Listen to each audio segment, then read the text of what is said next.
Hello, boys and girls. This is Matthew Arthur Clock, and I'm Pearl of Wisdom, and you're listening to my NHL Pearls of Wisdom. Yes, you are. Okay, today I have some letters. For instance, by the way, send your letters. We love your letters. We go down to the letter room every day, and we get the letter sack, bring it up to our abode, and we pour it all over the letter table, and there's this frolic and glee, and we just love it. It's exciting. It's exciting for us. So send your letters, and you can put them in the comment section down below too. Terrence Bradshaw from Chicago, Illinois writes, "Why are you in the fucking loo? Why are you in the washer?" This is part of the letter, of course. I have many people living in this place, and it's a small place. I'm not what you would call financially well off, let's put it that way. And so it's very like I could be doing a video and somebody starts talking, and I don't want to tell everybody to shut up, and I don't like telling people you can't come here. They could get in front of the camera or the phone or whatever I'm doing. It's just disruptive. So I end up coming here. Now, you might say, why would you do a video at all if you had to do it in the bathroom? Because it's fun.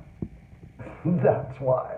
Nothing stops me from having fun. I highly suggest, if you have any unhockey related pearls of wisdom for you, don't let what other people think about what you're doing stop you from having fun.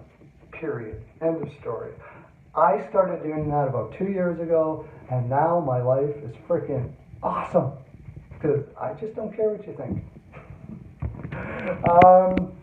So Terrence Bradshaw, you have your answer. I hope you can continue. Another thing you could do to help this little situation is hit the subscribe button and the bell. Make me a YouTube sensation, and then I may be able to purchase an abode that is serviceable for not using the washroom. Try that. Okay, another question.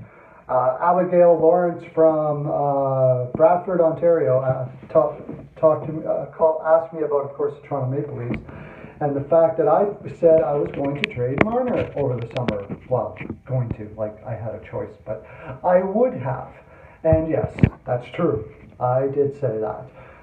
Yes, is Marner absolutely brilliant hockey player, and do I love him? Absolutely. I just don't see how you can sign players like this and have the depth to be able to continuously make a mark or win the playoffs. If you look at the St. Louis Blues last year, O'Reilly and Pietrangelo are probably the two biggest stars, and they're not superstars. But they had the depth through their lineup. They actually built that over years, and they stayed competitive every single year. And that's the whole point. Now, that may not be what that's not necessarily always the right answer. Dubas is loading up for this year, getting Barry, Ceci. When Dumont gets back, you got Riley there. As far as superstar power, Tampa Bay might be the only team that can compete right now with the depth on forward and not really depth on defensemen, but as far as superstar power teams go, Toronto's got to be up there. Tavares, Marner, Nylander, who, by the way, is going to be friggin' awesome. I was saying that last year, like the flack he was getting because his contract went through half the year and he couldn't get his wheels going. I mean, Jesus, this guy is amazing. He's going to be amazing this year. As far as all-star power is concerned, there's nobody in the league. But the question is, what do you do after this year? That's really what I was bringing up. So that leads us to the St. Louis-Toronto game, and I just mentioned St. Louis as well. St. Louis, Toronto's been playing a lot of hockey. This one I could see them possibly losing even though they're at home. Just tired. I don't care how great of players these guys are. You play, I think, 4 games in 5 nights, and all of them on the road. It takes a toll. So I wouldn't bet on this game. I just simply wouldn't. St. Louis is, I think, their third game, but it was spread over. They're going to be more fresh, but they are on the road. If Allen is in net, all bets are off. Toronto wins this for sure. Otherwise, I wouldn't bet it, and I think it goes into OT or shootout. Take Toronto, I guess, 4-3. Now, Buffalo. I got another letter here from Barry Waterton from Parksville, Louisiana. Thank you for writing, Barry. And talking about how I mentioned just the other day that I thought Buffalo was going to make the playoffs. And he was like, are you on glue? And yes, I am. But that is not why I picked Buffalo. I picked Buffalo because why do I just looked him up again, the coach of this coach drives me crazy. I can never remember his freaking name. Drive me nuts. Anyways, he was an Oilers coach as well. He's fantastic.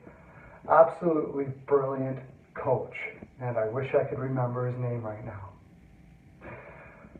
But that's why. Honestly, I think that this coach, he is, it's right on the tip of my tongue.